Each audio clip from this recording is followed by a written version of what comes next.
என்னை வந்து கொன்று விட்டு கூட இந்த லிஸ்ட் வந்து போடுறதுக்கு தயாரா இருக்கிற அளவுக்கு இந்த அரசியல் பலம் வாய்ந்தவர்கள் தான் அந்த லிஸ்டுக்குள்ள வந்திருக்காங்க அப்படின்னு அவங்க உணர்றாங்க. திமுகவை எதிர்த்தவன் வாழ்ந்ததாக வரலாறே கிடையாதுன்னு சொல்லியிருந்தாரு. இப்ப ஜஸ்ட் ஒரு 20 நாளைக்கு முன்னாடி. அப்படின்னா அர்த்தம் திமுகவை எதிர்க்கிறவங்க எல்லாம் வந்து கொண்டுருவேன்னு அர்த்தமா? அப்படின்னா கல்பனா நாயக் அந்த மாதிரியான ஒரு சம்பவம் தானே நடந்தது. ஓ, நீங்க அந்த மாதிரி அதை மீன் பண்ணீங்களா? துரைமுருகன் வந்து சொன்னதுக்கு திரு அண்ணாமலை அவர்கள் வந்து பதில் சொல்றாரு. என்னன்னு பதில் சொல்றாரு? நான் வந்து ஒரு நல்ல குடும்பத்தில் பிறந்தேன், நான் வந்து ஒரு விவசாய குடும்பத்தில் பிறந்தேன், எங்க அம்மா அப்பா 2 பேருமே வந்து அந்த ஊர்ல நியாயமா வாழ்றவங்க தான். அண்ணாமலை போன்ற ஒரு இளம் வயது தலைவர், இவ்வளவு பெரிய தலைவருக்கு, யாரு ஒரு சீனியர் மோஸ்ட் பாலிட்டிஷியன் துரைமுருகனுக்கு இப்படி ஒரு பதிலை கொடுத்திருப்பது பேரதிர்ச்சியாக எனக்கு இருக்கிறது. அவரெல்லாம் வந்து ஏற்கனவே எதிர்கட்சியில் இருக்கான், நல்லா திருடி இருக்கான், அவன் மேல 13 வழக்கு இருந்தா அவனுக்கு தான் வந்து எம்எல்ஏ சீட்டு வச்சுங்க. 2026க்கு பிறகு அனைத்து மக்களுக்கான அரசியல் அதிகாரம் யாரு கொடுக்கறதுக்கு முன் வர்றாங்களோ அவங்க தான் அரசியலுக்கு தகுதியான. ஒரு கூட்டம் உட்காந்துட்டு எங்களுக்கெல்லாம் எதுவுமே சரியில்லை, நாங்க 40 வருஷமா ஏழையாக இருக்கிறோம்னு சொல்லிட்டு இருக்கான். அவன் பக்கம் உங்க திசை திரும்பவே இல்லை. குளித்தலையில வந்து நியாய விலை கூலியை வந்து ஏழை விவசாய கூலி தொழிலாளர்களுக்கு பெற்றுக் கொடுத்த ஒரே காரணத்துக்காக இந்த நாட்டில் அரசியல் அங்கீகாரம் பெற்றவர் தான் டாக்டர் கலைஞர் அவர்கள். சீனியர் மோஸ்ட் இன்ஸ்பெக்டர் தான் வந்து ஸ்டேஷன் ஹவுஸ் ஆஃபீஸரா இருப்பாங்க. தமிழ்நாட்டில் மட்டும் மந்திரிக்கு வேண்டி வந்தா ஸ்டேஷன் ஹவுஸ் ஆஃபீஸர்.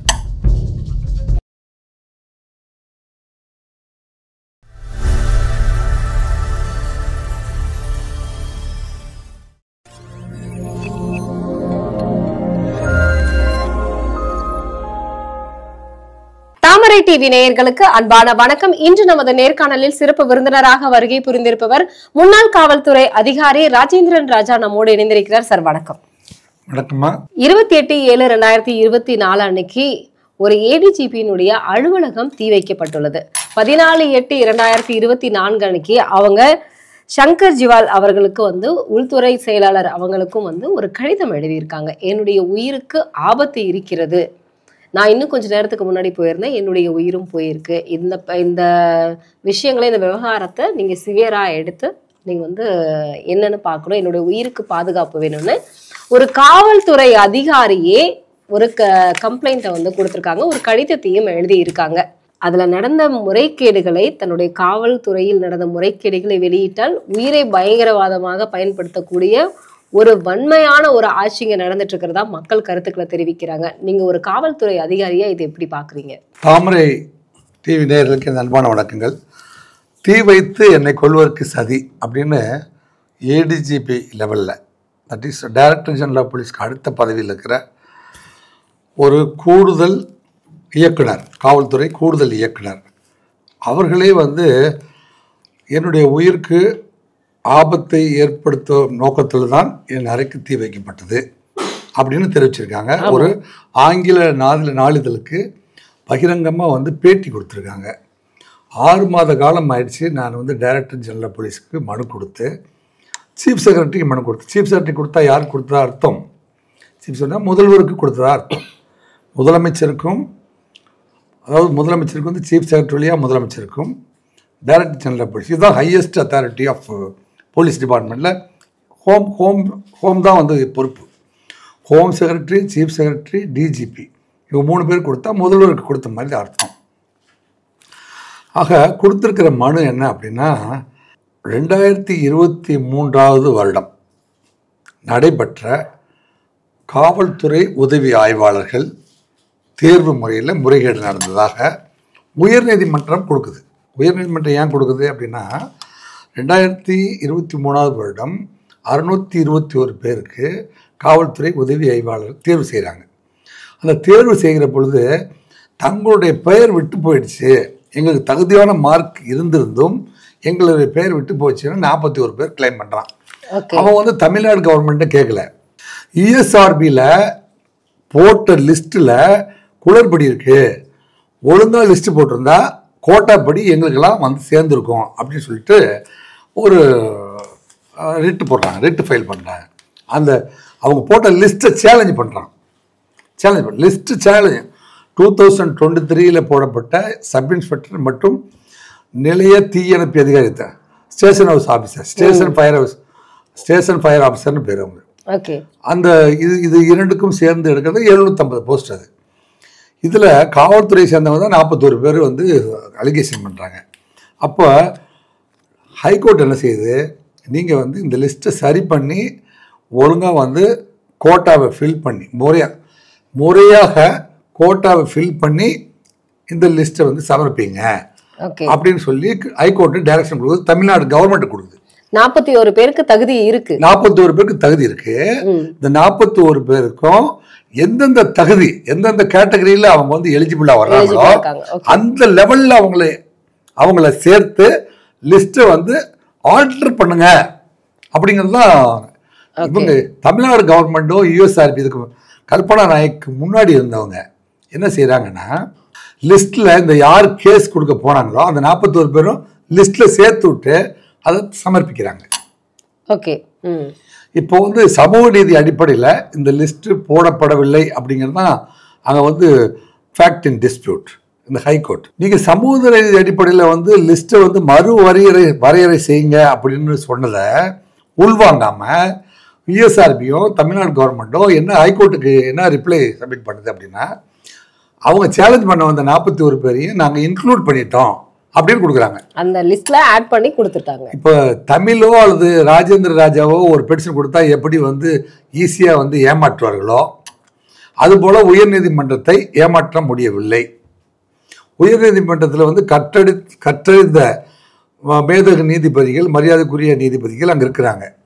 அவங்களுக்கு இவங்க பண்ணுற கூத்தெல்லாம் வந்து ஏற்றுக்கிற மாதிரி இல்லையே அப்படின்னு கொஸ்டின் பண்ணுறாங்க.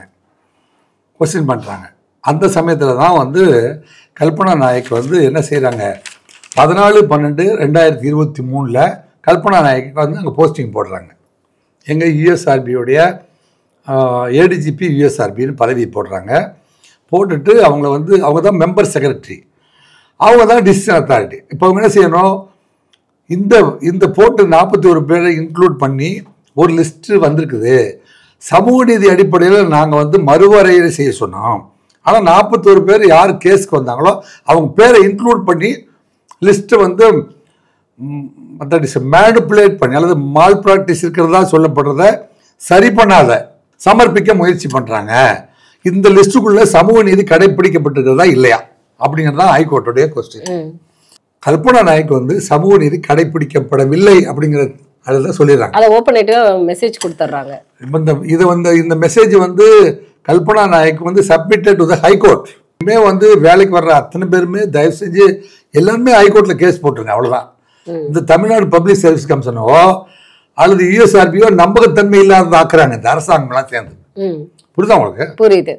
அப்போதான் வந்து திரு கல்பனா நாயக் கிட்ட கேட்குறாங்க உயர்நீதிமன்றம், நீங்க வந்து இது வந்து இந்த லிஸ்ட்டை வந்து மறுபரிசீலனை செஞ்சு நீங்கள் என்ன செய்யணும், நவம்பர் 18ஆம் தேதிக்குள்ள சமூக நீதி அடிப்படையில் நீங்கள் வந்து புதுசாக இந்த லிஸ்ட்டே வந்து செல்லாது.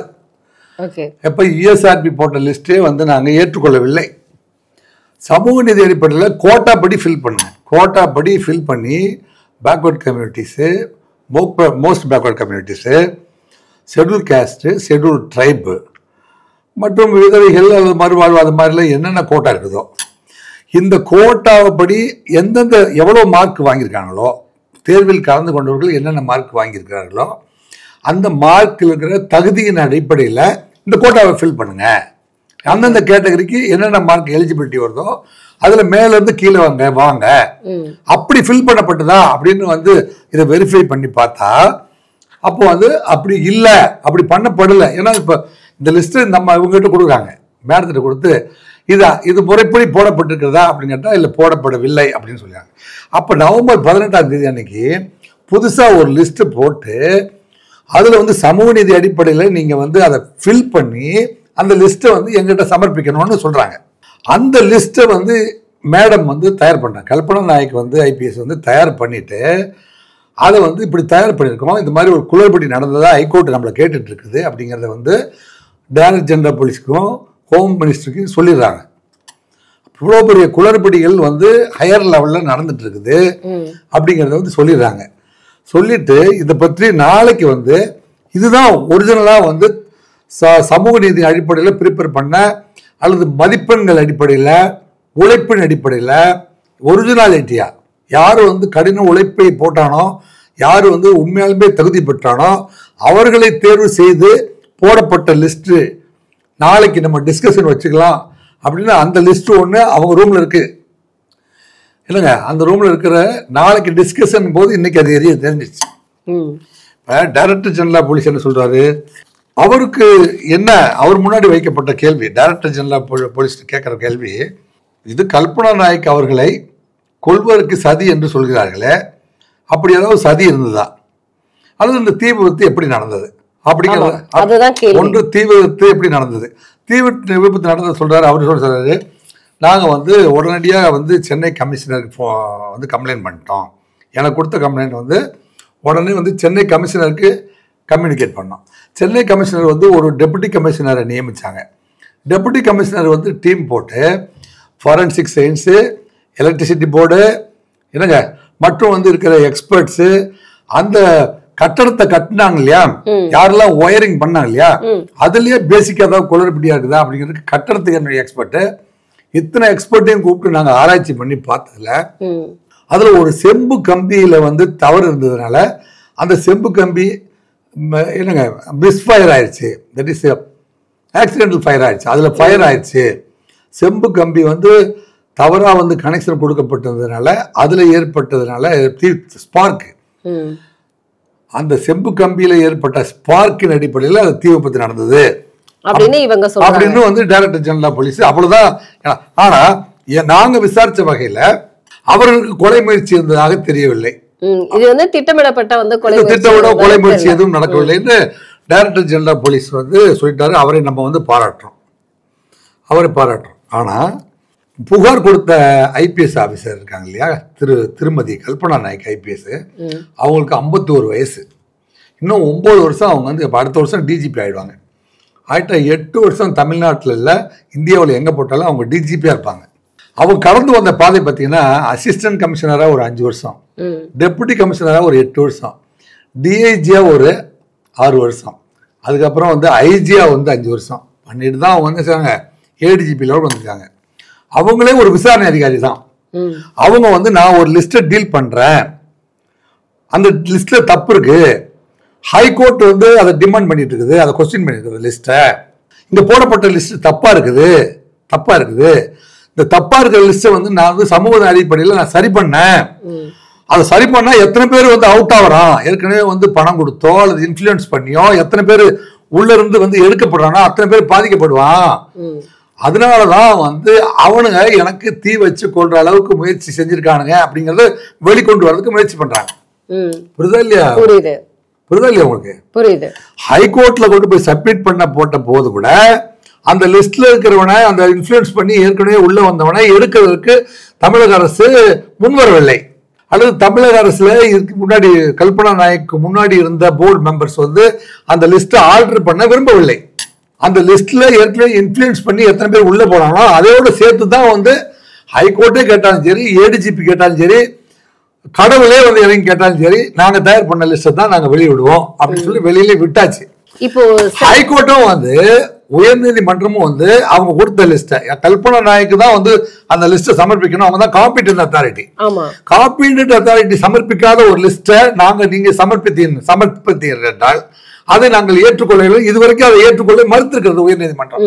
உயர்நீதிமன்றம் கண்ணில் விளக்கணையை விட்டுட்டு வந்து இது முயற்சி பண்ணி சமூக நீதி எப்படியாவது கொண்டு வரணும்னு உயர்நீதிமன்றமும் கல்பனா நாயக்கும் சேர்ந்து போராட்டம் பண்ணாலும் இங்க இருக்கிற அரசு நிர்வாகம் வந்து சமூக நீதியை வந்து நாங்க ஓவர் பண்ணுவோம், நாங்க போட்ட லிஸ்ட் தான் பப்ளிஷ் பண்ணுவோம் அப்படிங்கறத பண்ணிருக்கீங்க. இப்போ இப்படி ஒரு விஷயம் வந்து சம்பவம் இவ்வளவு பெரிய விஷயம் நடந்ததுனாலதான் சொல்றாங்க, ஓ இதுக்காக என்னை கொல்ல கூட அவர்கள் வந்து முன் வந்திருக்கிறார்கள், தயங்க மாட்டார்கள் அவங்க உணர்றாங்க. அவங்க C is also investigation officer. ஒரு கம்ப்ளைண்டே வந்து ஒரு கம்ப்ளைண்ட் கூட இன்வெஸ்டிகேஷன் ஆஃபீஸர் தானே அவங்க. அவங்க காவல்துறையில 28 வருஷம் சர்வீஸ் இருக்கு. அவங்களுக்கு தெரியுது நான் கடந்து வர்ற பாதையில் இவ்வளவு கடினமா இருக்குது, என்னை எரித்து விட்டு கூட வந்து என்னை வந்து கொன்று விட்டு கூட இந்த லிஸ்ட் வந்து போடுறதுக்கு தயாரா இருக்கிற அளவுக்கு இந்த அரசியல் பலம் வாய்ந்தவர்கள் தான் அந்த லிஸ்டுக்குள்ள வந்திருக்காங்க அப்படின்னு அவங்க உணர்றாங்க. அதைத்தான் வெளிப்படுத்திருக்காங்க. இந்த சம்பவத்துல வந்து தமிழக அரசும் இப்போ வந்து டிஜிபி அவர்களும் வந்து இதுக்கு வந்து திட்டமிட்ட கொலை கிடையாது, இது வந்து யதார்த்தமாக டைரக்டர் ஜெனரல் பொறுத்த வரைக்கும் அவருடைய என்கொயரி ரிப்போர்ட் வச்சு அவர் சொல்றாருமா. இல்ல அப்படி சொல்றாரு. ஆனா வந்து தமிழக அரசு வந்து இப்போ நீங்க சொன்னீங்க DGP is not a government, DGP is a director general of police. அவர் வந்து ஒரு காவல்துறைக்கு இயக்குனர், அவ்வளவுதான். அதை தாண்டியது இந்த அரசியல் சக்தி இருக்கு பாத்தீங்களா, அதை தாண்டி இப்போ தமிழக முதல்வருக்கு இந்த செய்தி வந்து தெரிஞ்சிருக்கு. இப்ப ஆனா அங்க இருந்து எந்த ஒரு பதிலும் எந்த ஒரு தகவல்களும் வரவே இல்லை. இப்படி ஒரு குளறுபடி இருக்குன்னு கோர்ட்டே சொல்லியிருக்கு. ஆனா வந்து முதல்வர்கிட்ட இருந்து எந்த பதிலுமே வரலையே. மௌனமா இருந்தா என்ன அர்த்தம்? இல்ல மௌனம் சம்மதம்னு அர்த்தமா? ஆமா, இப்படி ஒரு குளறுபடி நடந்தது வாஸ்தவம் தான் அப்படிங்கறத ஒத்துக்கிறதா தானே அர்த்தம். நீங்க என்ன நினைக்கிறீங்க? இல்ல மௌனம் சம்மதம் தான், மௌனம் சம்மதம் தானே அர்த்தம். அப்படின்னா இதுல மௌனமே ஒரு மொழி தானமா. கண்டிப்பா தமிழ் உங்களுக்கு புரியுதா இல்லையா? புரியுது. மௌனம் சில நேரங்கள் வந்து நம்ம பேசுகிற பேச்சு ஒரு மொழி. நான் வந்து ஒரு உண்மையை நிரூபிக்கிற வகையில வந்து உங்களை எந்த இடத்துலயுமே வந்து லீக் பண்ண முடியாம லாக் பண்ற மாதிரி ஒரு கொஸ்டினை கேட்டா நீங்க மௌனமா இருந்தீங்கன்னு வைங்களேன், அது சம்மதம் தான். அப்ப சம்மதம் தானே அர்த்தம். ஆமா. இப்போ இந்த கல்பனா நாயக் அவர்களுடைய விஷயத்துல வந்து பார்த்தா RS பாரதி ஒரு இடத்துல சொல்லியிருந்தாரு, திமுகவை எதிர்த்தவன் வாழ்ந்ததாக வரலாறே கிடையாதுன்னு சொல்லியிருந்தாரு. இப்போ ஜஸ்ட் ஒரு 20 நாளைக்கு முன்னாடி. அப்படின்னா என்ன அர்த்தம்? திமுகவை எதிர்க்கிறவங்க எல்லாம் வந்து கொண்டுருவேன்னு அர்த்தமா? அப்படின்னா கல்பனா நாயக் அந்த மாதிரியான ஒரு சம்பவம் தானே நடந்தது. ஓ, நீங்க அந்த மாதிரி அதை மீன் பண்ணீங்களா? RS பாரதி எல்லாம் வந்து தொடர்ந்து இதே போலதான் பேசி கொண்டிருக்கிறார். அவர் தலைமைக்கு தெரிந்துதான் இப்படி பேசுகிறாரா, இல்ல வந்து அவருக்கு அப்படி அடையாளமே இல்லாம செய்யற அளவுக்கு அவர்கிட்ட ரகசியமா ஏதாவது டீம் இருக்குதா அப்படிங்கறத சிபிஐ கொடுத்து திமுகவின் முறைகேடுகளை வெளியே கொண்டு வந்ததால் தான் கல்பனா நாயக் அவர்களுக்கு இப்படி ஒரு சம்பவம் நடைபெற்றிருக்குன்னு சொல்றாங்க. அப்படின்னா RS பாரதி அவர்கள் சொன்னதற்கு கல்பனா நாயக் சம்பவம் நடந்ததுக்கும் வந்து நிறைய சம்பந்தம் இருக்கு இல்லையா? அதை சம்பந்தப்படுத்தி பேசலாம். இல்ல நீங்க சம்பந்தம் இருக்கிறது என்று சொன்னால் அது சரிதான். சமூக நீதி கடைபிடித்து ஒரு லிஸ்ட் நான் தயார் பண்ண என்னையே கொல்லறதுக்கு முயற்சி செஞ்சாங்கன்னு கல்பனா நாயக் சொல்றாங்க. அதனால RS பாரதி என்ன சொல்றாரு, எங்களை எதிர்த்தவங்க யாரும் வந்து இருந்ததா சரித்திரமே இல்லைன்னு சொல்றாரு. அப்புறம் துரைமுருகன் ஐயா சொல்றாரு, பெரியாரை பத்தி பேசுறவன் வந்து நல்ல பிறப்பே கிடையாது அப்படி சொல்றாரு. அப்படின்னா கருணாநிதி அவர்கள் தானே இதற்கு முன்னாடி வந்து அவருடைய நிறைய ஓவியங்கள்லாம் அழகா வரைவார் அவரு, நிறைய விஷயங்கள். அப்போ வந்து அண்ணாதுரை அவர்களும் கருணாநிதி அவர்களும் அவர்களை இழிவாக அவர்களை விட யாரும் வந்து பெரியாரை இவ்வளவு இழிவாக பேசியிருக்க முடியாதுன்னு சீமான் அவர்கள் வந்து ஒரு மேடை பேச்சுல சொல்லியிருந்தாரு. ஆமா, அப்படின்னா வந்து துரைமுருகன் அவர்கள் கருணாநிதி அவர்களை தான் சொல்றாரோ? இல்ல, துரைமுருகன் வந்து சொன்னதுக்கு திரு அண்ணாமலை அவர்கள் வந்து பதில் சொல்றாரு. என்னன்னு பதில் சொல்றாரு? நான் வந்து ஒரு நல்ல குடும்பத்தில் பிறந்தேன், நான் வந்து ஒரு விவசாய குடும்பத்தில் பிறந்தேன், எங்க அம்மா அப்பா 2 பேருமே வந்து அந்த ஊர்ல நியாயமா வாழ்றவங்க தான், நல்லா படிச்சேன், IPS பாஸ் பண்ணேன், என்னுடைய பிறப்பு வளர்ப்பு எல்லாமே வந்து சரியா தான் இருக்குது. அப்படின்னா அண்ணன் துரைமுருகனுடைய அவர் வந்து செல்ஃப் எக்ஸ்பிளனேஷன் கொடுத்திருப்பாரோ அப்படின்னு அவருக்கு சொல்றாரு. அது வந்து ஒரு அண்ணாமலை போன்ற ஒரு இளம் வயது தலைவர், இவ்வளவு பெரிய தலைவருக்கு, யாரு ஒரு சீனியர் மோஸ்ட் பாலிட்டிஷியன் துரைமுருகனுக்கு இப்படி ஒரு பதிலை கொடுத்திருப்பது பேரதிர்ச்சியாக எனக்கு இருக்கிறது. துரைமுருகன் அவர்களுக்கு அது அதிர்ச்சியை அளிக்கவில்லை என்பது எனக்கு வருத்தம் அளிக்கிறது. துரைமுருகன் அவர்கள் வந்து இப்போ வந்து தனிப்பட்ட முறையில் அவர் வந்து அண்ணாமலை அவர்கள் பேசி இருந்தாலும், ஆனா வந்து துரைமுருகன் வந்து யார் வந்து பெரியாரை, அதாவது ஈவே ராமசாமி அவர்களை பேசினாங்களோ அவருடைய பிறப்பை சந்தேகப்படுவது தான் சொன்னாரு. ஆனா அதுக்கு வந்து இது அதிகமாக பேசியதே அவர்கள் தானே. குடியரசு தின விழா கொஞ்ச நாளைக்கு முன்னாடி கொண்டாடினாங்க, நீங்க பாத்தீங்களா? டெல்லியிலயும் தமிழ்நாட்டிலயும் வந்து ஊர்வலம் வந்துச்சு. ஊர்வலம் வந்துச்சா? பாத்தீங்களா? நல்லா பாத்தீங்களா? அப்போ ஒன்னு கேக்குறேன், இப்பொழுது தீயணைப்புத்துறை வந்து கொண்டிருக்கிறது அப்படின்னா யார் வருவாங்க? தீயணைப்புத்துறையை சேர்ந்த வீரர்கள்லாம் வந்து அணிவகுத்து வருவாங்க. இப்போது காவல்துறையை சேர்ந்தவர்கள் வருகிறார்கள் அப்படி சொல்லிட்டு அணிவகுத்து வர சொன்னா யார் வருவாங்க? காவல்துறை அதிகாரிகள் வருவாங்க. இப்பொழுது வந்து விவசாய துறையிலிருந்து அவருடைய அணிவகுப்பு தொடர்கிறது அப்படி சொன்னா யார் வருவாங்க? விவசாயிகள். அதே மாதிரி தமிழ்நாட்டு சேர்ந்தவர்கள் இப்பொழுது அணிவகுத்து வருகிறார்கள் அப்படின்னு சொல்லும்போது திராவிடர்கள் வருகிறார்கள். திராவிடர்களா? யார்? மொழிவாரி ராஜ்யம் கொடுத்ததுக்கு அப்புறம் அவங்க ஸ்டேட்டை அவங்க தானே லீட் பண்ணணும். புரியுது சார், புரியுது. ஆனா இப்போ திராவிடர்கள் அப்படின்னா நம்ம தமிழர்கள் தான். அது புரியாம தான் நம்ம சீமானுக்கும் இவங்களுக்கு சண்டை வந்துச்சு. ஏன்பா இது வந்து மொழிவாரி ராஜ்யத்துக்கு பிறகு தமிழர்களுக்காக ஒதுக்கப்பட்ட ஒரு ஸ்டேட் இது. ஆமா, இதுக்கு தமிழர் தான் தலைமை தாங்கணும். ஆமா. அப்புறம் எப்படி வந்து திராவிடர் தலைமை தாங்குவாரு? திராவிடம் அப்படிங்கிற ஒரு கருத்தியலை ஒழிய ஒரு மொழி இல்லை, அதற்கென்று ஒரு மொழி இல்லை. எப்படி வந்து திராவிடம் என்பது சமஸ்கிருதத்துல இருந்து வந்த வார்த்தை, அது சமஸ்கிருதத்துல இருந்து வந்த வார்த்தை. அதுக்கு ஒரு மொழி கிடையாது, அதுக்கு ஒரு ஸ்டைல் கிடையாது, அதுக்கு ஒரு நாகரிகம் கிடையாது, ஒண்ணுமே கிடையாது. திராவிடம் என்பது இடம் இல்ல, திராவிடம் என்பது 4 ஸ்டேட் சேர்ந்த ஒரு இடம், அவ்வளவுதான ஒழிய உலகத்திலேயே வந்து முதல் மாந்தன் தோண்டியது இளமரியா கண்டம். தமிழருடைய நாகரிகத்தை வந்து சிதைப்பதற்காக பல்வேறு வார்த்தைகளை போட்டு போர்வையை போட்டு மூடுறதும், அதுக்கு வந்து சும்மா வந்து இந்த நீங்க சொன்னீங்களே SS பாரதி, மூத்த தலைவர் SS துரைமுருகன், SS போட்டு எதுக்கெடுத்தாலும் எஸ் போடுற மாதிரி SS பாரதி இல்ல சார், அவரு RS பாரதி. நோ நான் சொல்றேன் SS பாரதி, தலைமை சொல்றதுக்கெல்லாம் SS போடுறவங்க. ஓ, நீங்க அப்படி சொல்றீங்க. தலைமை திராவிடம் சொன்னா SS அப்படி சொல்லுவாரு. இந்த நாட்டில் வாழ்ற 8 கோடி மக்களுமே நம்மளை வந்து ஒழுங்கா வழி நடத்துறதுக்காக நமக்கான ரெப்ரசன்டேட்டிவ் தேர்ந்தெடுத்து மக்களால் மக்களுக்காக மக்கள் பிரதிநிதிகளை தேர்ந்தெடுக்கிறது, அவ்வளவுதான் மக்களாட்சி. இதுதான் மக்களாட்சி தத்துவம். இதை விட்டுவிட்டு யாரெல்லாம் வந்து ஏற்கனவே எதிர்கட்சியில இருக்கான், நல்லா திருடி இருக்கான், அவன் மேல 13 வழக்கு இருந்தா அவனுக்கு தான் வந்து MLA சீட்டு, அவன் 400 வாய்தா வாங்கியிருக்கானா அவனுக்கு தான் மந்திரி சீட்டு. இதே கட்சியில 123 பேர் வந்து வர்றான்னு வைங்களேன், அதுல வந்து நல்ல ஒரு நேர்மையான ஒரு புதுக்கோட்டையில இருந்து ஒரு ஆள் வந்திருக்காங்க, அந்த ஆள் வந்து MLA-வே இருக்க சொல்லு.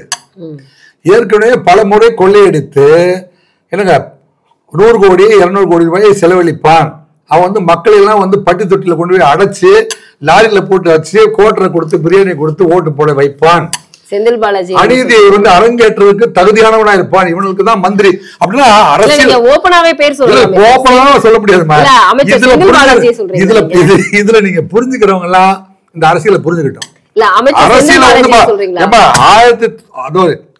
எழுதி வச்சுங்க, 2026க்கு பிறகு அனைத்து மக்களுக்கான அரசியல் அதிகாரம் யாரு கொடுக்கறதுக்கு முன்வர்றாங்களோ அவங்கதான் அரசியலுக்கு தகுதியானவன். நீங்க எல்லாரும் கூட்டணி வாங்க, நான் மட்டும் அதிகாரத்தை வச்சுக்கிறேன் அப்படிங்கறதெல்லாம் இனிமே செல்லுபடி ஆகாது, காலாவதி ஆயிடுச்செல்லாம். அப்படின்னா விஜய் தான் கூட்டணி ஆட்சி யார் விஜய்னு சொல்ல, விஜய் வந்து அந்த கூட்டணியை ஒழுங்கா அமைப்பார். ஆனால் இந்த இப்ப 2011 வந்து மக்கள் தொகை கணக்கு, இப்ப உங்க வீட்டுல 9 பேர் இருந்தா எத்தனை பேருக்கு அரிசி போடுவீங்க? சமைப்பதற்கு எத்தனை பேருக்கு? உங்க வீட்டுல 9 பேர் இருக்காங்கம்மா, 9 பேர் இருக்காங்க அப்படின்னா 9 பேருக்கு சமைப்பதற்கு 2 படி அரிசி போடுவோம், 2 படி அரிசி போட்டு 9 பேருக்கு சாப்பாடு போடுறதுக்கு ரெடி பண்ணுவீங்களா? 6 பேர் குழந்தைங்களா இருக்காங்க, 3 பேர் பெரியவங்களா இருந்தாங்களா, இன்னும் கொஞ்சம் அரிசியை குறைப்பீங்களா இல்லையா? கண்டிப்பா குறைச்சிருவோம். அப்ப 8 கோடி மக்கள்ல யாரு ஏழையா இருக்கா, யாரு பணக்காரனா இருக்கா, யாரு உயர்ந்த இடத்துல இருக்கா, யாரு வந்து பின்தங்கி இருக்கா, யாரு மிகவும் பின்தங்கி இருக்கிறான் அப்படிங்கிற கணக்கெடுப்பே எடுக்க மாட்டேன். அதனாலதான் நீங்க போடுற திட்டங்கள் எதுவுமே வந்து நாட்டு மக்களுக்கு போய் சேரல. ஒரு கூட்டம் உட்காந்துட்டு எங்களுக்கெல்லாம் எதுவுமே சேரல, நாங்க 40 வருஷமா ஏழையாவே இருக்கிறோம்னு சொல்லிட்டு இருக்கான். அவன் பக்கம் உங்களுக்கு திசை திரும்பவே இல்லை. கொள்ளையடிக்கிற கூட்டங்களுக்கு மட்டுமே வந்து இந்த அதிகாரங்கள் பகிர்ந்து கொடுக்கிற காரணத்தினாலதான், அதனாலதான் வந்து அனைத்து மக்கள் அதிகாரம், அனைத்து மக்களுக்குமே வந்து அதிகாரம். அதான் வந்து கான்ஸ்டிடியூஷன் ஆஃப் இந்தியா சொல்லுது. 395 செக்ஷன் வந்து உட்காந்து விடிய விடிய விடிய விடிய எழுதியிருக்காங்களே, அங்க வந்து கான்ஸ்டிடியூஷன் ஒன்று கிரியேட் பண்ணி இந்த அமல்படுத்த கான்ஸ்டிடியூஷன் ஆஃப் இந்தியாவில் வந்து சொல்லப்பட்ட கருத்துக்களை வந்து எதுவுமே ஏற்புடையதா சொல்லாத ஒருத்தரும் நீங்களாம் வந்து குடியரசு தினம் நடத்துறதுக்கே கலந்து கொள்வதற்கே வந்து அருகதையற்றவர்களாம் வந்து இப்போ வந்து அதுல வந்து மந்திரிகளாக உட்காந்துக்கிறாங்க. கான்ஸ்டிடியூஷன் ஆஃப் இந்தியா என்ன சொல்லுது? எல்லா மக்களுக்குமான ரெப்ரசன்டேஷன் வரணும், எல்லா மக்களுக்குமே வந்து தகுதி. ஏன் வந்து இங்க வந்து ஆண்டான் அடிமை மேலோன் கீழோன் என்பது மாறாதோ, அரசன் இல்லாமல் ஜனங்களே வாழும் காலம் வாராதோ அப்படின்னு பாடின கவிஞர். படித்த மாந்தர் வாழும் நாட்டில் காண்பது யாவும் பொது உடைமைங்கிறான். உங்க பொது உடைமை வந்து சிந்தனையை வந்து இப்போ டாக்டர் கலைஞர் அவர்கள் வந்து எங்க கலைஞர் எப்படி நம்ம அரசுக்கு வந்தாரு? இங்கிருந்து போறாரு, நங்காவரம் ஜமீன் இருக்காரு, குளித்தலையில நங்காவரம் ஜமீன் ஒருத்தருக்காரு, அவருக்கு 360,000 ஏக்கர் வச்சிருக்காரு. அவர் வந்து காலையில 8 மணிக்கு நாத்து நடவு நடுறதுக்கு அல்லது களை பறிப்பதற்கு அல்லது வந்து விதை விதைப்பதற்கு வந்து வயலுக்குள்ள நுழைஞ்சா சாயந்தரம் 6:30 மணிக்கு தான் வந்து அவங்க வெளியில அனுப்பாங்க. 2 படி அரிசி வாங்குறதுக்கு மட்டும்தான் பணம் கொடுப்பாங்க. மறுபடியும் வந்து சாப்பிட்டுட்டு மறுநாள் அவன் வேலைக்கு வந்துடணும். நியாய விலை கூலி கிடைக்கணும் அப்படிங்கிறதுக்காக போராடி அதில் வெற்றி கண்டாரு. அப்படிங்கிறதுக்காக தான் கருணாநிதியை வந்து அரசியல் அங்கீகாரமே கிடைச்சது. உங்க அப்பா அரசியலுக்கு வந்ததுக்கான வந்து குளித்தலையில வந்து நியாய விலை கூலியை வந்து ஏழை விவசாய கூலி தொழிலாளர்களுக்கு பெற்றுக் கொடுத்த ஒரே காரணத்துக்காக இந்த நாட்டில் அரசியல் அங்கீகாரம் பெற்றவர் தான் டாக்டர் கலைஞர் அவர்கள். இப்போ வந்து அவருடைய போக்கெல்லாம் மாத்தி, டாக்டர் கலைஞருடைய சித்தாந்தத்தை மாத்தி, நீதி கட்சியினுடைய சித்தாந்தத்தை மாத்தி, இப்ப இந்த tell your friend I will tell you what you ஆர்னு எல்லாம் வந்து கேஸ்ல போன ஆளுங்க, ஹைகோர்ட்ல போய் வந்து தன்னுடைய கேஸை தள்ளுபடி பண்ண ஆளுங்க, இவங்களை மட்டுமே நீங்க அமைச்சர்களா வச்சிருந்து எதிர்கால சமுதாயத்துக்கு நீங்க என்ன சொல்ல வர்றீங்க? நேர்மையாளர்கள் பார்த்தா லூஸ் வருகிறான். இல்ல கேள்வி கேட்டதான் சார் கல்பனா நாயக் மாதிரி உயிர் பயத்தை இல்ல கல்பனா நாயக் மாதிரி. இப்ப ஏன் கல்பனா நாயக் நம்ம இவ்வளவு நேரம் வந்து கல்பனா நாயக்கை பத்தி பேசுறோம்னா, நியாயம் பேசுறவனுக்கு இப்படி ஒரு அநீதி அல்லது ஒரு மிரட்டல் அல்லது இந்த அதாவது சர்க்கம்ஸ்டான்சியல் எவிடன்ஸ் சொல்லுவாங்க, இந்தியன் எவிடன்ஸ் ஆக்ட், சூழ்நிலை சந்தர்ப்பங்களை வச்சு அது கன்விக்ஷன் நிறைய கொடுத்துருக்காங்க. 279 ஐபிசியில் என்ன சொல்றதுன்னா, whoever drives a vehicle in a rash and negligent manner to endanger the human life. ஒரு மனிதன் தன் மேல இடிச்சா செத்து போயிருவோங்கிற அளவுக்கு வண்டியை ஓட்டிட்டு வந்தா போதும், அவன் மேல இடிக்க வேண்டிய அவசியமே இல்லை. 279 செக்ஷன் உயிர் பயத்தை ஏற்படுத்தினாலே அவனுக்கு வந்து ஒரு தண்டனை. இப்ப இவங்களுக்கு இப்படி உயிர் பயத்தை ஏற்படுத்திட்டாங்க. கிணத்து மேட்ல ஒரு ஆள் நிக்கிறாரு, ஒரு ஆள் வேகமா வண்டி ஓட்டிட்டு வராரு, அவர் மேல இடிக்கல, இப்படி வந்து கிட்ட வந்து இப்படி ஒதுக்கி போயிடுறாரு. ஆனா நம்ம மேல இடிச்சிருமோ நினைச்சிட்டு அவரு கிணத்துல வந்துட்டாரு. கிணத்து செத்து போயிட்டா இவரு இடிக்கவே இல்லை, ஆனா அவர் குற்றவாளி. புரியுதா உங்களுக்கு? கோயம்பேடு பஸ் ஸ்டாண்ட்ல ஒரு நிகழ்ச்சி நடந்துச்சு. ஒரு மெர்சிடிஸ் பென்ஸ் காரை ஒருத்தர் வந்து ரிப்பேர் கொடுறாரு. ரிப்பேர் பண்ண உங்க என்ஜினியர்லாம் சரியில்லை, நான் வந்து மறுபடியும் சவுண்ட் வருதுன்னு சொல்றாரு. அதனால வந்து சீஃப் என்ஜினியர் ஆஃப் இந்த மெர்சிடிஸ் பென்ஸ் காரர் வராரு. நானே வந்து பாக்குறேன், அங்க வந்து கஸ்டமர் வந்து ரிப்போர்ட் வந்து சரியில்லை சொல்றாரு. நான் வந்து பாக்குறேன்னு சொல்லிட்டு கோயம்பேடுல, அப்ப ஓனர் நீங்க இந்த பக்கம் உட்காருங்க, மெக்கானிக் இதுக்கு முன்னாடி வேலை பார்த்த மெக்கானிக் பின்னாடி உட்காருங்க. அப்படி கோயம்பேடு போலீஸ் ஸ்டேஷன் இருக்கு பார்த்தீங்களா, தாண்டி கோயம்பேடு மார்க்கெட் பக்கமா போறாரு. போகும்போது கியர் 1, கியர் 2, கியர் 3 போயிட்டே இருக்காரு. சார் நான் எல்லா கியரும் போட்டு பார்த்தேன், சவுண்டே வரல, நீங்க மறுபடியும் வந்து ஓட்டி பாக்குறீங்களான்னு சொல்லிட்டு வண்டியை நிறுத்திட்டு பின்னாடி யாரு வரான்னு தெரியாம டோரை திறந்துட்டாரு. அந்த டோர்ல ஒரு கணவனும் மனைவியும் வந்து வேகமா ஒரு மொபட்ல வந்துட்டு இருக்காங்க காய்கறி வாங்குறதுக்கு. அவங்க வீட்டு கல்யாணத்துக்கு காய்கறி வாங்குறதுக்கு ஒரு கணவனும் மனைவியும் வேகமா வந்துட்டு இருக்காங்க. சீஃப் இன்ஜினியர் தெரியாம கதவு திறந்துட்டாரு. அந்த திறந்த கதவுல இடிச்சு கணவன் விழுந்து அதை இறந்து போயிட்டார். நான் தான் வந்து அந்த சீஃப் இன்ஜினியர் அரெஸ்ட் பண்ணி என்ன செஞ்சேன், ரிமாண்டட். சீஃப் இன்ஜினியர் வந்து அவருடைய கதவு திறந்தாரு, ஆனா சைடுல யாரு வர்றன்னு தெரியாம திறந்ததுனால, அஜாக்கிரதையாகவும் முரட்டுத்தனமாகவும் கவனம் இல்லாம திறந்ததுனால அதுல இடிச்சு ஒருத்தன் செத்து போயிட்டான். அதனால that chief engineer was arrested and remanded at Koyambedu police station by me. புரியுதா உங்களுக்கு? ஆக அஜாக்கிரதையாகவும் முரட்டுத்தனமாகவும் இந்த